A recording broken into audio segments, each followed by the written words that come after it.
Hey YouTube, it's Dave here, and what I want to talk about today is how to tell 6 ways to tell if your dream is not authentic. And so, what do I mean by that? It's definitely a message that we see a lot of today. Follow your dreams, follow your passions, find your purpose, whatever the message. They all kind of relate to the same thing. But sometimes you have this idea in your head and you think it's something you want to do, and it seems like it would be a good idea, and in truth it really isn't, and sometimes you don't know the difference. And so this is my take on whether you know how to follow, you've got a dream or a vision, whether you know you should actually follow it or not. So the difference here is an ego-based dream versus a heart-based dream. When you're coming from your ego, you have a goal or a result that you want to achieve, and that's fine and that's a good thing, but there's never any attention paid to whether you actually enjoy the steps and the process along the way. All you're doing is looking at the end result. All you're looking at is the goal and the moment of achievement and thinking, that is it. And so can you imagine, two people who want to climb Mount Everest, a huge undertaking, takes a lot of prep work, a lot of planning, a lot of training, a lot of diligence, and someone who's, doing it because they really truly want to, they're following their heart from the beginning to the end. There's going to be challenges along the way, but they're generally going to enjoy what they're doing as a step-by-step process over the course of the year or two, or however long it takes. But someone who's coming from their mind and their ego will only look at the end result. They're not going to be too engaged in the process, although the mind can force you to move on and push through. And this is what happens when a person is stuck in their ego, is they say, I have to push through this to get to the end, because the end justifies everything that you go through. And then that person who's coming from their mind will get to the top of Mount Everest and they'll go, yay, this is amazing. This is the best experience of my life. But yet, that whole year leading up to that, they really didn't enjoy the process that much. They only really enjoyed that 1 or 2 moments at the top of the mountain.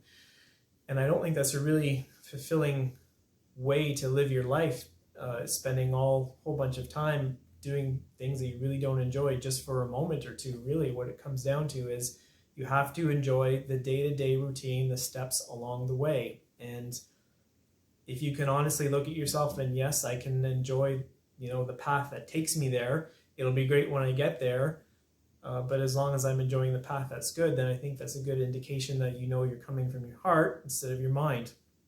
The other thing is if you're coming from your ego and you've got this dream or your vision you want to achieve, you will be very less attuned to the needs of others on the journey. You're really going to be quite absorbed in self, and you're not going to be paying attention to any harm that comes to others, any harm that comes to the environment, or just brushing it off as, oh, they'll have to live with it, or tough decision, or too bad, so sad, whatever, that kind of thing.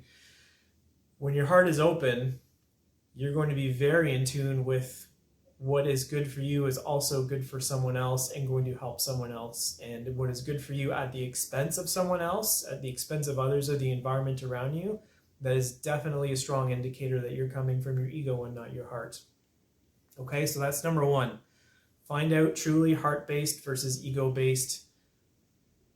The process, do you enjoy it, and are you attuned to the needs of others as well as yourself? Okay, so number 2, to know if your dream is in alignment with you and is true and is authentic, is the dream is going to, whatever you're going to do is going to be in alignment with your natural talents. Everybody has different gifts. Some people are more introverted and observant, others are more expressive, others are more physical in their gifts, others are more intellectual in their gifts. Some people are very feeling and expressive, others very creative. So this is something that requires a level of self-awareness. So you have to know yourself, what your strengths are, what your weaknesses are. Your gifts are things that just come naturally and easy to you, and you would just do them without even really thinking about them. But other people may be like, oh my God, how do you do that? When you're on your journey following whatever it is that you like to do, sometimes you may have to expand on your gifts, but they will just be little add-ons onto the side, something you weren't aware of, or something that enhances your natural gifts. So there may be some ways that you have to expand yourself, but generally you're never going to have to learn from scratch something that is very difficult and takes a very long time to master. So if you are thinking about moving forward in something and you have to spend a lot of time and effort into a tiny little skill that's difficult for you, you're probably coming from your mind and your ego and not your heart. Okay, number 3. How to tell if your dream is authentic to you or not. The timing is never quite right. No matter what you do, no matter how much you think you want this, there's always something else that seems to get in the way. And this can be for 2 reasons. Number 1, it can be that you're just not aware of what your true priorities are in life. And number 2, it could mean also that life just has something else in store for you, and it's trying to tell you just to stay put and wait.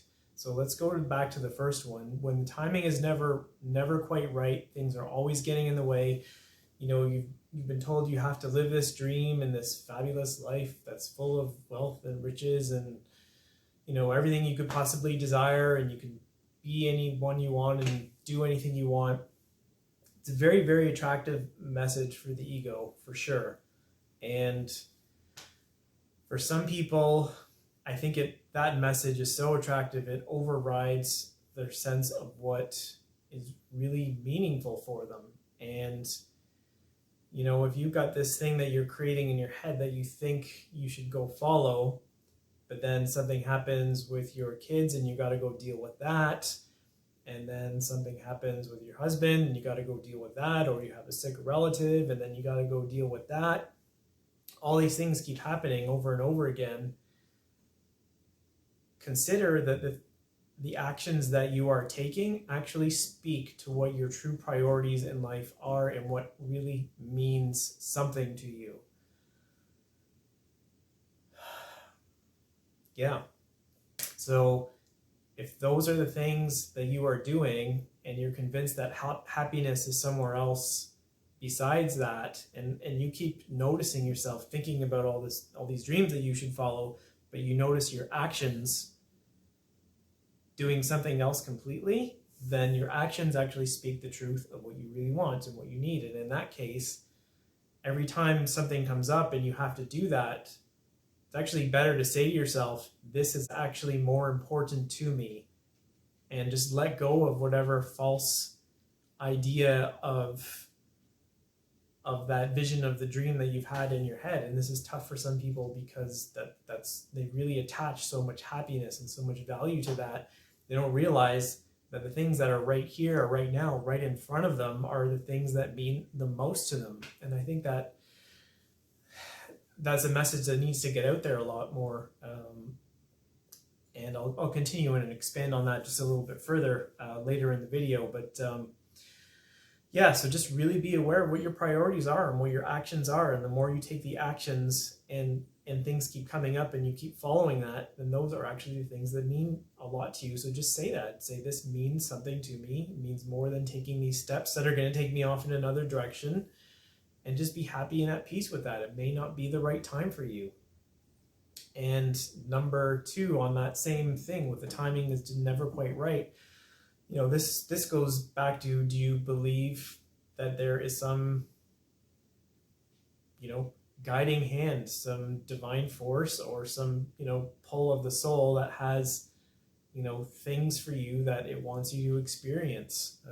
And if you do believe in something like that, then life can be maneuvered in a certain way from your higher self's or your soul's perspective to make sure that you are staying on the path that you should be going. And if you're stuck in your ego and you're thinking I should go off in this direction, sometimes life will do that. It will just throw in, little curveballs here, a little curveball there, a little distraction here or something to make sure that you're not wasting your time going off in the wrong direction. So if that keeps happening and the timing never is quite right, then sometimes it's better just to sit and wait.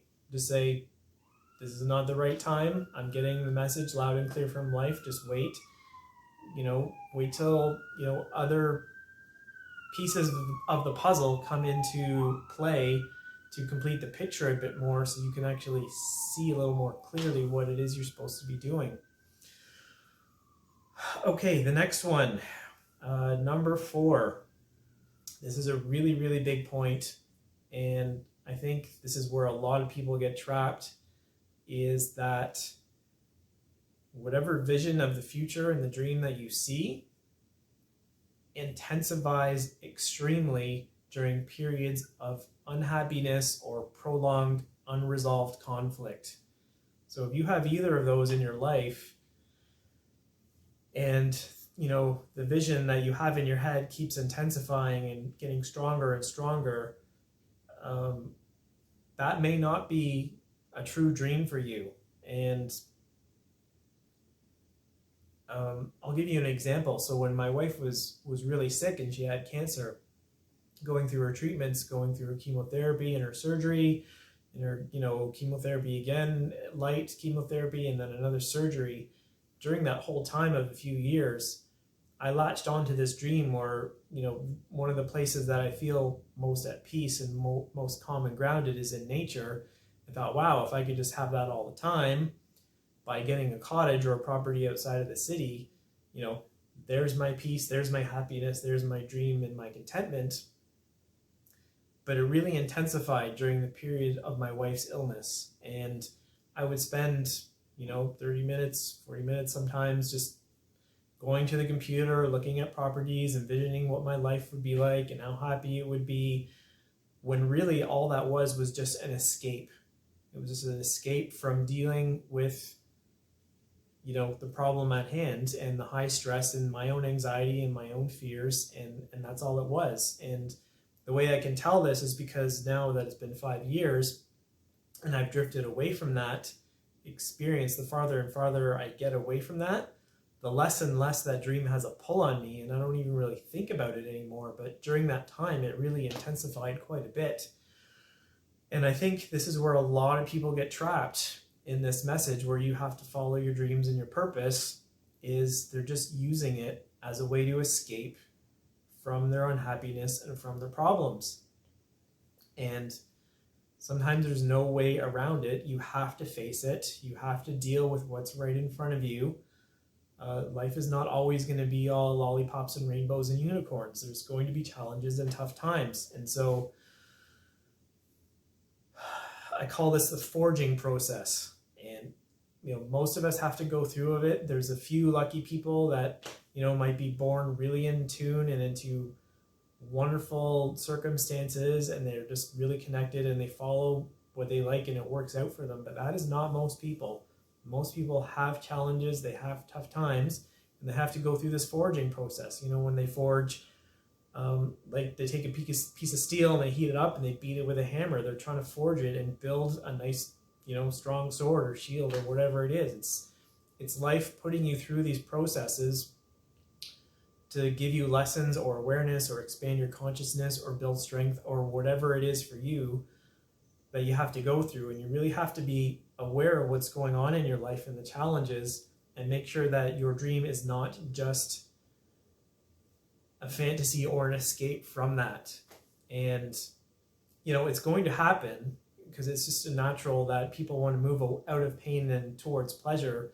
But as long as you can recognize it and say, okay, this is just a fantasy, I can indulge in that for 30 minutes, but then I have to go back and deal with the muck and the crap that I have to deal with, or whatever stress, then do that. But,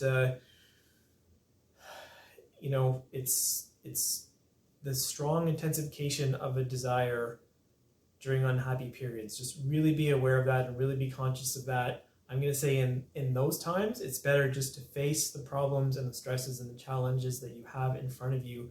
Go through that forging process. You'd be surprised what you can learn and what you're made of.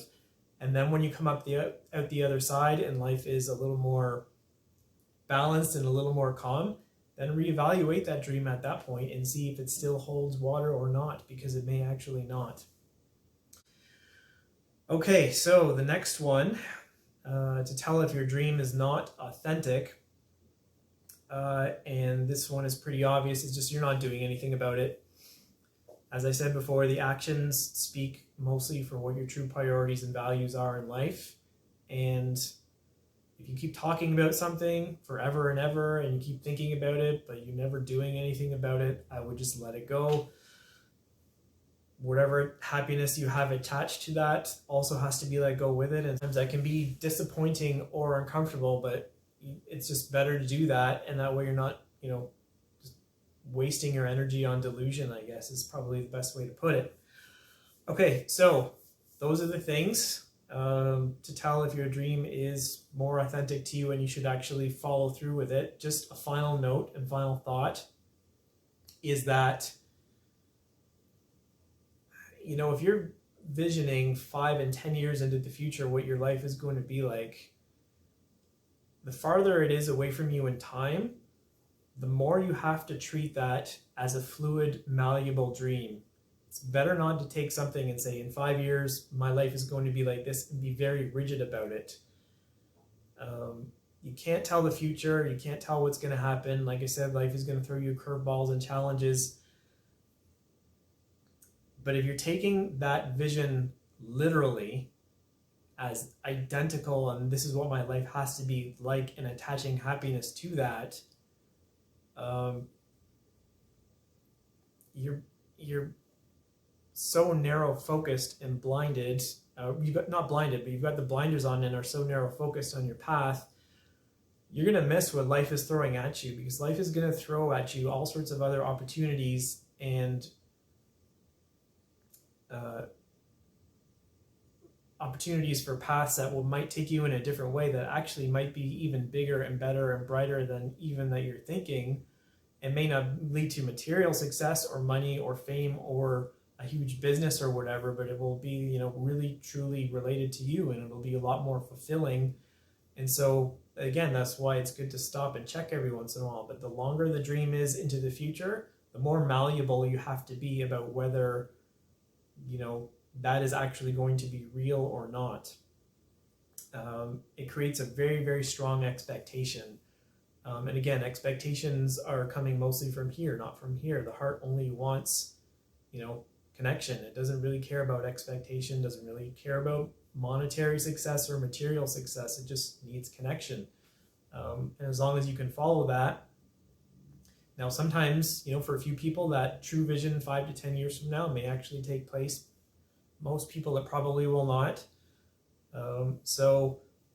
Excuse me. Just don't take that as a literal interpretation. It's just meant to move you in a certain direction, take some steps towards that, but then another opportunity might open up, which will take you off in a different path. And you just have to be open to that. Treat life as very fluid. Be very open to what the possibilities are, and as long as you're truly coming from your heart and not your mind or your ego, you're not deluding yourself, then just follow it and just trust that. Okay, so that's all I have to say. So thank you for watching, and take care.